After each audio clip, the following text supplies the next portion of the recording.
Olá pessoal, tudo bem? No vídeo de hoje nós vamos falar sobre Simple Present Tense, o tempo presente simples. Vamos lá?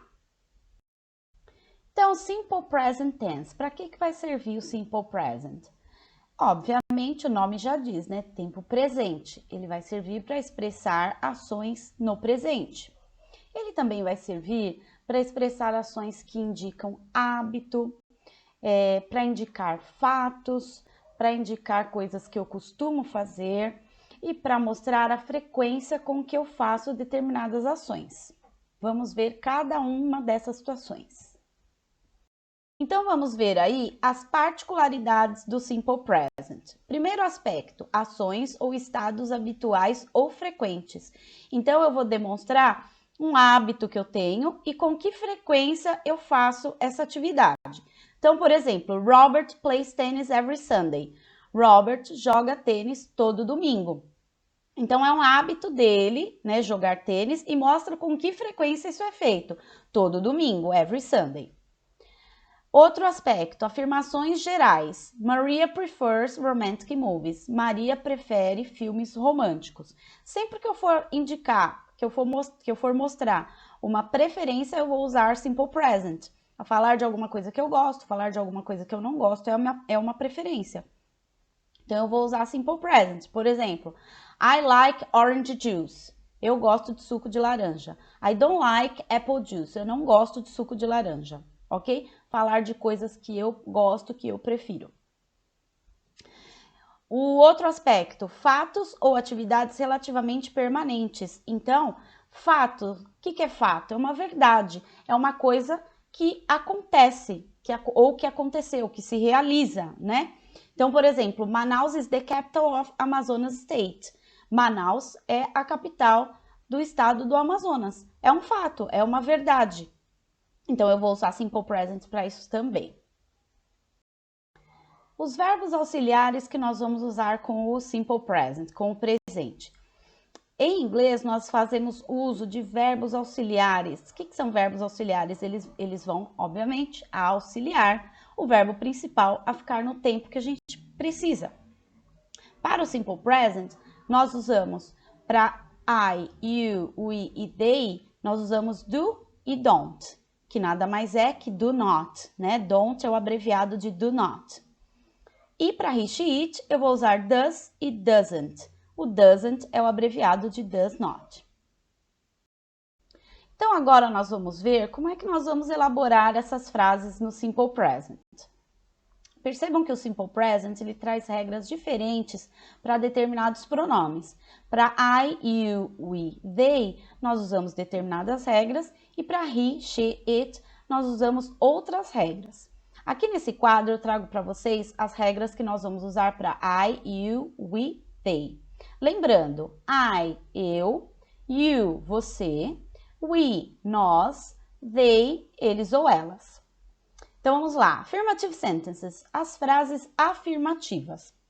Eu vou usar o verbo no infinitivo sem o to. Por quê? Nas listas de verbos que a gente vê por aí, na primeira coluna nós temos o verbo no infinitivo. É to e o verbo. Para colocar na frase, a gente tem que tirar o to e fica já prontinho para colocar na frase. Então, exemplo, I drink milk every day. Eu bebo leite todos os dias. O verbo to drink, ele já tá ali sozinho, sem o to. E a frase já fica certa, ok? Negative sentences, as frases negativas. Para eu negar, eu tenho que colocar a palavra not, ok? Só que não é só isso, eu tenho que, na frase negativa, necessariamente usar o verbo auxiliar. Então, vai ficar do not. Eu posso usar do not ou eu posso usar don't, que é o abreviado. Então, como que fica? Olha lá o exemplo. I don't drink orange juice. Eu não bebo suco de laranja. Ok? O don't ou do not vai vir sempre antes do verbo principal, que nesse caso é o drink. Interrogative sentences, as frases interrogativas, aquelas frases que eu vou usar para fazer uma pergunta. Então, eu tenho que colocar o verbo auxiliar, que no caso é o do, no início da frase, antes do sujeito. Olha lá o exemplo. Do you drink soda? Você bebe refrigerante? Então, Então, eu coloco o verbo auxiliar, o sujeito e depois o verbo principal, que nesse caso é o drink. Answers, as respostas. Então, nós temos aí os exemplos das short answers, das respostas curtas, e long answers, as respostas longas. Vamos ver. Yes, I do. No, I don't. Então, para fazer a resposta curta, eu coloco yes ou no, o sujeito e o verbo auxiliar, negando ou não. E a resposta longa, ela vai repetir toda a informação que estiver na pergunta. Então, por exemplo, yes, I drink soda. No, I don't drink soda. Ok? Yes, o sujeito e o verbo. E no, o sujeito, o verbo auxiliar negando e o verbo principal com o restante da frase.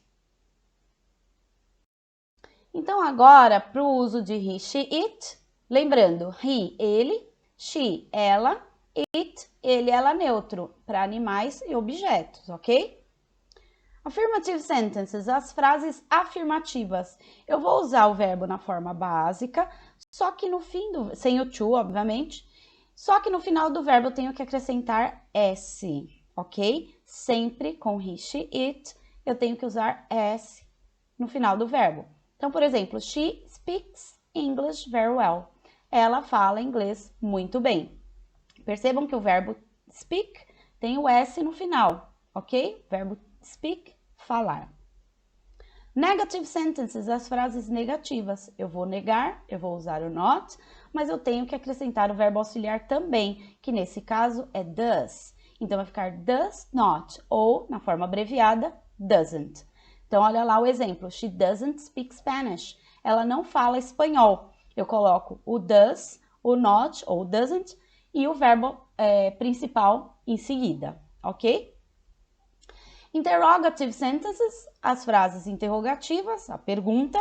Eu vou usar does como verbo auxiliar. Então, o does no início da frase, antes do sujeito, o sujeito e o verbo principal. Então, por exemplo, does she speak German? Ela fala alemão, então o verbo principal speak, continua sendo speak, falar, e o does antes do sujeito, ok? Answers, as respostas. Yes, she does. No, she doesn't. Como eu falei no quadro anterior, yes ou no, o sujeito e o verbo auxiliar, negando ou não.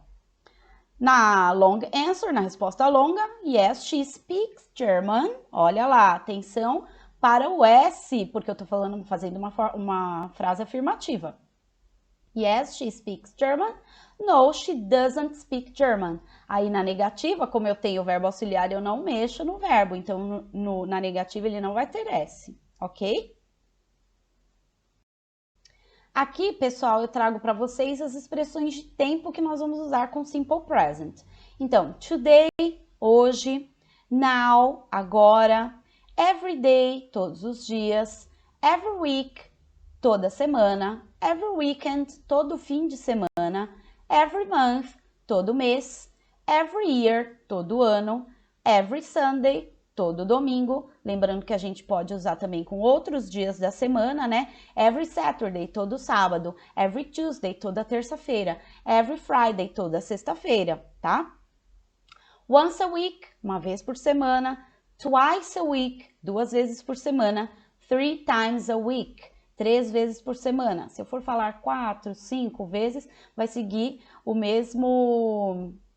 a mesma regra do 3 times a week, ok? Só muda para uma vez e 2 vezes, que é once e twice. 4 times a week, 4 vezes por semana, ok? Eu também posso usar os advérbios de frequência no Simple Present. Então, vamos ver aí. Always, sempre. Often, frequentemente. Frequently, também frequentemente. Never, nunca. Seldom, raramente. Rarely, também raramente. Occasionally, ocasionalmente. E sometimes, às vezes. Vejamos aí os exemplos. He is always late for work. Ele está sempre atrasado para o trabalho. They never travel by train. Ele nunca viaja de trem. Então, tem uma observação aí. Quando a frase for com verbo to be, o advérbio de frequência vem depois. E quando a frase não for com o verbo to be, for com qualquer outro verbo, o advérbio de frequência vem antes do verbo, ok? Então é isso, pessoal. Chegamos ao final de mais um vídeo. Espero que vocês tenham gostado. Espero ter ajudado vocês na compreensão do Simple Present. E até o próximo vídeo. Bye, bye!